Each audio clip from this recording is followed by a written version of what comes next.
오늘 함께 나눌 말씀 디모데후서 4장 1절에서 8절까지의 말씀입니다.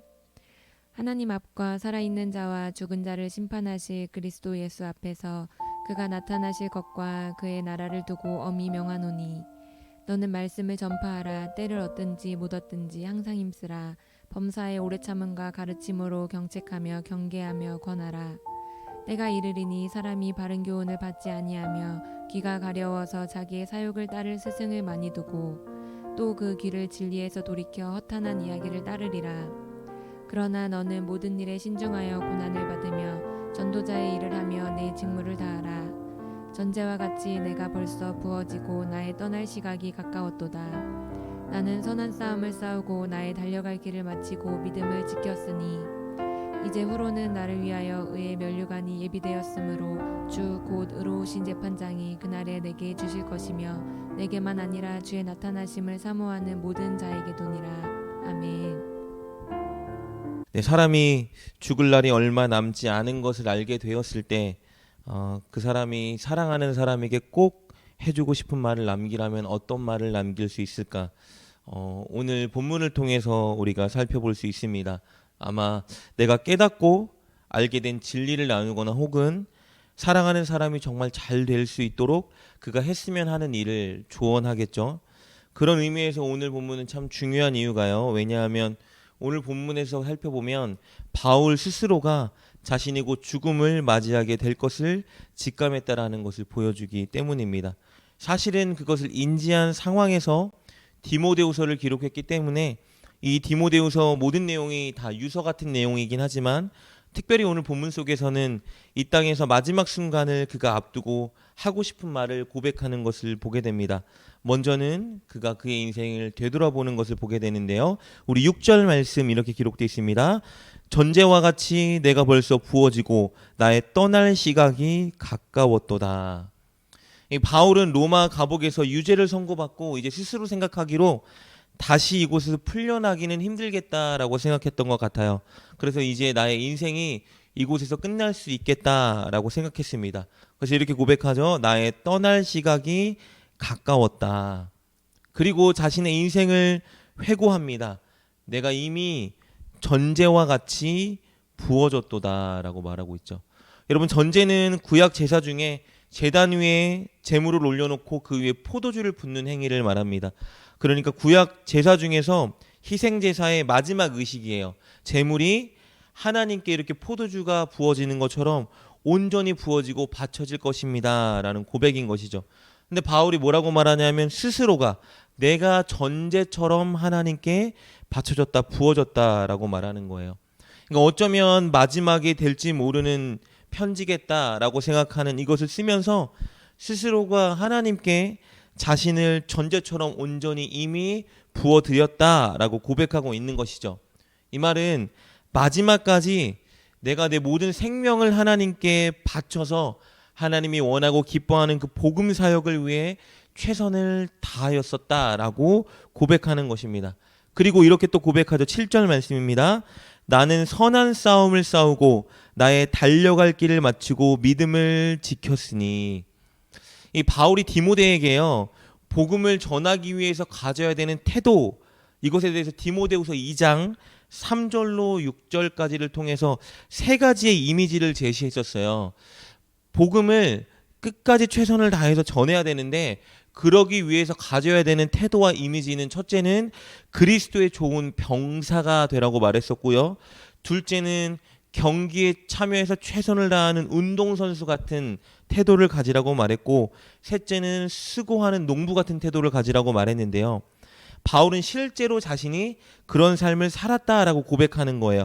내가 선한 싸움을 싸웠다. 이 말은 그리스도의 좋은 병사로 끝까지 싸웠다라는 것을 의미할 테고, 그리고 나의 달려갈 길을 마쳤다라는 것은 내가 경기에 참여하는 운동선수처럼 최선을 다해서 경기를 뛰었다라는 고백이겠죠. 그러니까 정말 최선을 다해서 복음 사역을 위해 자신의 모든 것을 바치며 살았다라고 고백하고 있는 것입니다. 근데 바울이 지금까지 계속 했던 것처럼 이 복음 사역을 위해서는 엄청난 고난과 역경 이런 것들이 다가오는데 어떻게 바울은 끝까지 내가 이런 삶을 살았다라고 말할 수 있었을까? 그 비결이 무엇일까 궁금해지기 시작하는데요. 오늘 비결이 바울의 고백 8절에서 볼 수 있습니다. 바울은 8절을 통해서 내가 이런 삶을 다 열심히 산 후에 이제 한 가지 내가 기대하고 있는 것이 있다. 죽음을 앞두고 내가 받기를 기대하고 확신하는 것이 있는데 이것이다 라고 말합니다. 우리 8절입니다. 이제 후로는 나를 위하여 의의 면류관이 예비되었으므로 주 곧 의로우신 재판장이 그날에 내게 주실 것이며 내게만 아니라 주의 나타나심을 사모하는 모든 자에게도니라. 죽음을 앞두고 바울이 한 가지 기대하고 있는 것이 있는데 그리고 확신하고 있는 것이 있는데 그것은 무엇이냐면 나는 주님께 의의 면류관을 받을 것이다 라는 거였어요. 주님이 마지막 때가 오면은 우리 승천하셨던 그 예수님이 이 땅에 심판주로 다시 내려오실 텐데 그때가 되면 주님이 나에게 복음 사역에 충실히 살았고 내 생명을 전제처럼 드린 나에게 의의 면류관을 씌워주실 것이다 라는 것을 확신하고 있었습니다. 그러니까 추상적으로 그렇겠지? 남들이 그렇다니까 그런가 봐 이런 게 아니라요. 바울은 일평생 살아가면서 고난을 받고 고통을 받고 핍박을 받는 상황 속에 한 가지 붙들고 상상하고 있었던 것이 있었는데 그것이 바로 의의 면류관. 주님이 만나면 주님이 나를 안아주시고 눈물을 닦아주시고 수고했다 칭찬해 주시면서 반드시 그 의의 면류관을 나에게 주실 것이야 이것을 늘 상상하고 그리고 확신하는 삶을 살고 있었습니다. 그렇기 때문에 이 땅에서 당하는 핍박과 고난을 견디고 이겨낼 수 있었던 거예요. 그러면서 한 가지 더 확신에 차서 말하는 것이 무엇입니까? 나는 내가 분명히 죽음을 앞두고 이제 주님께서 주실 의의 면류관을 확신하고 기대하고 있는데 이것이 나에게만 주어지는 것이 아니라 나처럼 하나님께 내 자신을 드리고 영혼들을 위해서 복음을 전하는 사역에 그것에 몰두한 모든 사람에게 주님께서 동일하게 주실 것이다 라고 말하는 거야. 그러니 디모데야 너도 그 의의 면류관을 바라보며 끝까지 이 일에 힘써라 라고 유언을 남기는 것이죠. 오늘 2절 말씀에 이렇게 고백합니다. 너는 말씀을 전파하라. 때를 얻든지 못 얻든지 항상 힘쓰라. 범사의 오래 참음과 가르침으로 경책하며 경계하며 권하라 라고 말하는 거예요. 때를 얻든지 못 얻든지라는 말은 우리가 복음을 전할 때 복음을 받는 그 당사자들이 복음을 받을 때에 기쁨으로 받든지 아니면 그들이 거부하든지 상황이 올 수 있다라는 것이죠. 그러니까 우리가 복음을 전할 때에 복음을 받는 자가 물론 복음을 듣고 기뻐하는 하나님을 인정하고 예수님을 고백하는 그 모습이 우리에게 너무 큰 기쁨과 감격이 되겠지만 그러지 않는다 하여도 어떠한 반응도 보이지 않는다 하여도 열매가 없어 보인다 하여도 우리는 그것에 연연하지 말고 복음을 전해야 한다라고 말하는 거예요. 그러면서 실제로 바울은요. 때를 얻지 못하게 되는 상황 그래서 우리가 너무 오래 참고 인내가 필요한 상황이 올 것이다라고 말해요. 그것이 바로 3절 말씀입니다. 많은 사람들이 복음을 전할 때에 그 전해지는 복음을 듣지 않을 것이고 오히려 자기들이 듣기에 좋은 것만 듣고 진리가 아닌 헛된 것들, 헛된 이야기들에만 몰두하고 그것에 관심을 갖는 일이 발생하게 될 것이다라고 말합니다. 우리 3절 말씀만 4절 말씀 함께 보겠습니다. 때가 이르리니 사람이 바른 교훈을 받지 아니하며 귀가 가려워서 자기의 사욕을 따를 스승을 많이 두고 또 그 귀를 진리에서 돌이켜 허탄한 이야기를 따르리라. 그래서 복음을 전할 때 야, 이거 때를 못 얻는 거 아니야? 때가 이루어지지 않겠는데 내가 이거 복음을 전할 필요가 있는 것인가? 야, 이런 의심과 고난들이 많이 다가올 수 있다라는 것이에요. 그러나 포기하지 말고 신실하게 복음을 전하는 그 일이 힘들다 하여도 그럼에도 불구하고 바울이 오늘 고백하는 것처럼 나는 전제처럼 이미 하나님께 내 모든 것을 드렸고 선한 싸움을 다 싸웠고 달려갈 길을 다 달려갔고 이제 주님께서 나에게 주실 그 의의 면류관만 기대하고 있다라고 말한 것처럼 너도 내가 온 그 길을 따라오고 끝까지 최선을 다해서 복음 사역에 힘써라라고 권하고 있는 거예요. 5절 말씀입니다. 그러나 너는 모든 일에 신중하여 고난을 받으며 전도자의 일을 하며 내 직무를 다하라라고 고백하고 있는 것입니다. 고난을 받으라는 말은 끝까지 복음을 붙들고 복음을 지키고 복음을 살아내고 복음을 전하라, 전도자의 일을 하라는 말이겠죠.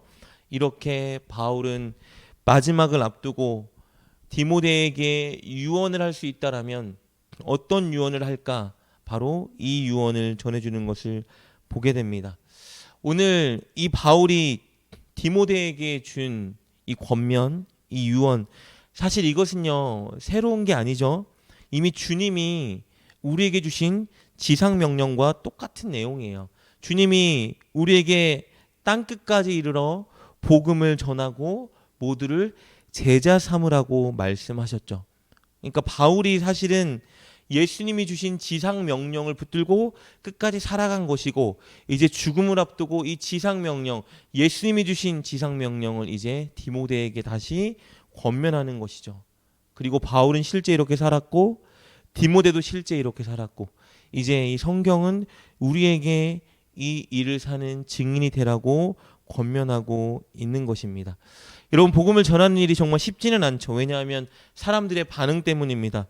복음을 전했을 때에 너도 나도 주님을 영접하겠다고 고백하고 감사해하면 복음을 전하는 일이 참 쉬울 텐데, 그리고 날마다 우리가 자원하여 복음을 전할 텐데, 그런데 그게 어려운 이유가 무엇이냐 하면 아무리 복음을 전해도 열매가 없어 보일 때가 너무나 많이 있고, 사람들이 그렇게 호의적으로 복음을 듣기보다는 거부하는 일들이 너무 많기 때문에 우리는 복음을 전하기에 앞서 두려운 마음도 있고 전할 수 있을까라는 의심도 있고, 그리고 이 일이 쉽지 않다라는 것을 알기 때문에 우리 스스로도 움츠려들고 이 일을 하지 않으려고 할 때가 너무나 많은 것을 보게 됩니다. 그런데 여러분, 오늘 우리 디모데 후서를 통해 바울이 계속 도전하고 권면하고 있는 것이 바로 이것이죠.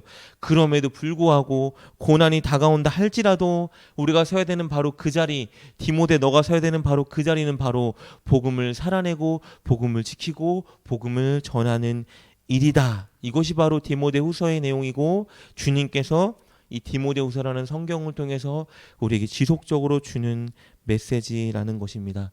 그렇다면 우리가 이 어려운 복음을 어떻게 하면 잘 전할 수 있을까? 오늘 8절의 말씀처럼 예수님께서 분명히 우리를 위로하고 격려하고 잘했다 칭찬하고 우리에게 의의 면류관을 씌워주신다는 것을 우리가 반드시 확신해야지만 이 일에 우리가 전제처럼 드려줄 수 있다는 것을 알아야 합니다. 그렇기 때문에 복음을 전하는 것도 너무나 중요하지만 먼저는 우리 안에 확신하는 것이 중요한 것입니다. 정말 마지막 때가 됐을 때에 주님께서 우리에게 이 복음 사역에 최선을 다한 우리에게 의의 면류관을 반드시 주실 것이다. 이것을 우리가 확신하고 날마다 상상하는 일이 정말 필요하고 중요한 일이라는 것을 알아야 합니다. 죽으면 그냥 천국 간대. 목사님이 그러니까. 너무 많이 들었으니까 죽으면 천국 가겠지 뭐, 이런 추상적인 개념의 천국이 아니라 정말 죽으면 나는 천국을 간다는 확신, 그리고 의의 면류관을 받을 것이라는 그 확신이 우리 가운데에 분명히 심겨져 있어야만 합니다. 이것을 심기 위해서는 가장 중요한 것은 날마다 정말 우리가 주님과의 교제 가운데에 살아계신 주님을 믿고 느낄 수 있어야 하겠죠. 기도할 때에, 말씀을 들을 때에, 순종할 때, 찬양할 때에 정말 주님이 살아계시는구나, 주님이 나와 함께 하시는구나, 나에게 의의 면류관을 씌워주신다고 한 그 주님은 정말로 나와 함께 하시고 오늘도 나를 붙들고 인도하시는 분이야라는 확신이, 그리고 그 경험이, 그 느낌이 우리 안에 날마다 새롭게 일어나야지만 우리는 천국과 의의 면류관을 확신할 수 있겠죠. 여러분, 주님이 느껴지지 않고 주님에 대한 확신이 없다라면 우리가 사실 이 교회에 나와서 예배드리고 또 하나님 말씀대로 살아가려고 하는 이 노력들이 모두가 허사가 될지도 모릅니다.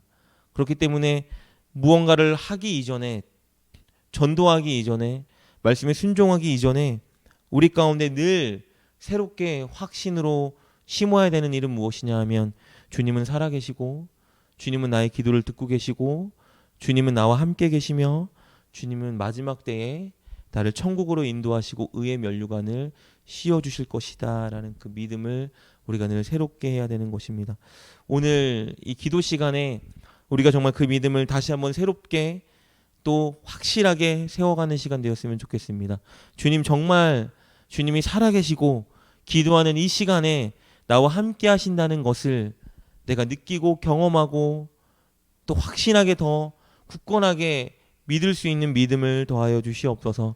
마지막 때에 진짜 나를 천국으로 인도하시고 의의 면류관을 씌워주신다는 그 그림과 상상이 내 안에 날마다 그려지게 도와주셔서 정말 추상적인 그런 것들이 아니라 하나님, 고난이 다가올 때에도, 어려움이 다가올 때에도, 용기를 내어 복음을 전할 때에도 하나님 그 천국과 의의 면류관, 나와 함께 하신 주님이 확실히 느껴지고 그려지게 도와주셔서 나도 바울처럼, 디모데처럼, 많은 믿음의 선진들처럼 하나님 복음을 전하는 그 자리에 마땅히 서게 하여 주시옵소서. 이 기도가 저와 여러분 가운데 오늘 확실히 세워지고 일어나는 시간 될 수 있기를 주님의 이름으로 축복합니다. 기도하겠습니다. 하나님, 감사합니다. 우리를 이미 구원해 주시고 우리에게 천국을 확실히 보장해 주시고 예비해 두시니 너무나 감사합니다. 하나님, 그러나 그것을 우리가 늘 확신하고 믿고 그릴 수 있도록 우리에게 깊은 믿음을, 살아있는 믿음을 더하여 주시옵소서. 주님은 살아계시고 우리와 함께 하시고 우리의 기도를 듣고 계시며 우리의 인생을 인도하신다는 것을 우리가 순간순간 느끼고 경험할 수 있도록 주님 우리와 함께 하여 주시고, 특별히 기도하는 이 시간에 우리에게 그 확실한 믿음과 깊은 믿음을 더하여 주시어 우리가 오늘 하루 복음을 전하는 삶을 마땅히 살아갈 수 있도록 인도하여 주시옵소서. 이 시간에 자신들의 문제를 놓고 기도하는 성도님 한 사람도 그냥 보내지 마시고 하나님의 풍성한 은혜와 함께 하심의 능력으로 채워주시고 인도하여 주시옵소서. 예수님의 이름으로 감사하며 기도드립니다. 아멘. 주님이 우리에게 주신 명령은 때를 얻든지 얻지 못하든지 항상 복음을 전하기 위해 노력하는 것입니다. 고난과 수고를 동반하는 그 일을 마땅히 완수하기 위해서 우리는 주님께서 우리에게 씌워줄 의의 면류관을 확신하고 상상해야 합니다. 오늘도 우리를 안아주고 칭찬하며 면류관을 씌워주실 주님을 상상하며 복음을 전하는 우리가 됩시다.